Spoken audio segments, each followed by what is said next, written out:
Kung meron ba akong iuutos sa'yo, gagawin mo ba, Hero? Gagawin ko. Ang galing ko talaga. Ang galing mo, Belinda. Tumalab yung potion ko.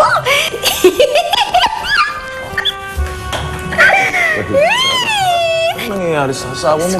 Bakit ka na makatawa? Ay, hindi, wala. Malamang nagpatawa si Hero. Alam mo naman, palagay mo yung bakit yun eh. Mabuti pa tatawagin ko na sila. Ay, halika, tingnan natin. Ay, hindi ko. Baka mapagod ka, baka mamatay ka. Hindi, baka matayin ka. Sige, Ay, excuse me ha, sasagutin ko lang. Sige. Hello? Yes. Baliw. Wala tayo sa bahay natin. Huwag mong tagalin dito yung saltik mo. Wala ko sa techno. Tingnan mo ang effect ng powers ko, Enrico. Oh. Yan. Ano yan, pinuyat mo? Hero, magpakitang gilas ka sa coach mo. Lukso, now! Masusunod po. Another one. See? Mukhang effective yata ang saltik mo ngayon. Pero gano'n naman kaya katagal yan? Parang sa football elite lang, ang bilis mawala, gano'n? Hoy, long-lasting ang effect ng potion ko. Kung gusto mo makasiguro, sige, testing natin 24 hours. Hero, pumunta ka sa kampo ng football elite bukas. Okay.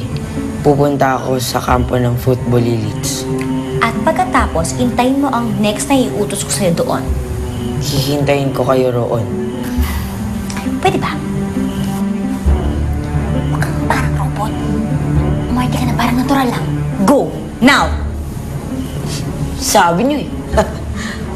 Pwede naman pala paano kung mawala na yung visa niyan? Paano natin malalaman kung kakampi pa rin natin siya? Ay, nako. Enrico, may husband. Madali lang yan.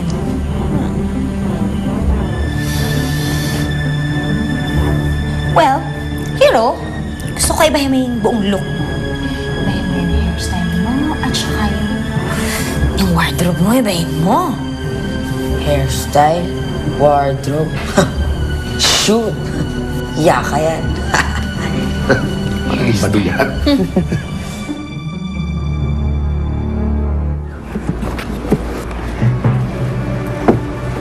Pare! Ba't po pinapakailaman ang gamit ni Mari? Di naman basura yan ah! Pare naman, di ba sabi mo, to see is to believe? Kaya ito, naghahanap ako ng ebidensya para mapatunayan sa'yo na si Lola Esther ngayon gumagawa ng mga sulat na yun para kay Maring Tetang. Oo nga, pero mali naman yung ginagawa mo. Dapat di mo pinapakailaman ang gamit ng hindi sa'yo. Eh, alangan namang kay Maring Tetang ko pahingin yung mga ebidensya, di ba? Siyempre, magtataka yun, magtatanong, tapos malalaman niya yung totoo. Di ba sabi mo, sikreto lang natin to?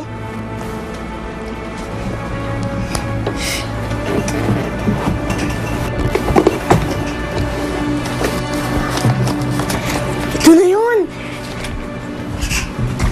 Pare, ito na yung mga ebidensya.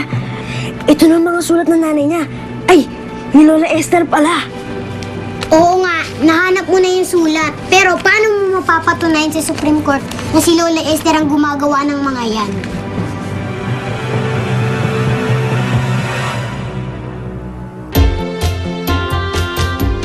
Pag naging airborne ng isang bola, dibdib ang kadalasang pinangsasalo ng isang player para makuha muli ang possession nito.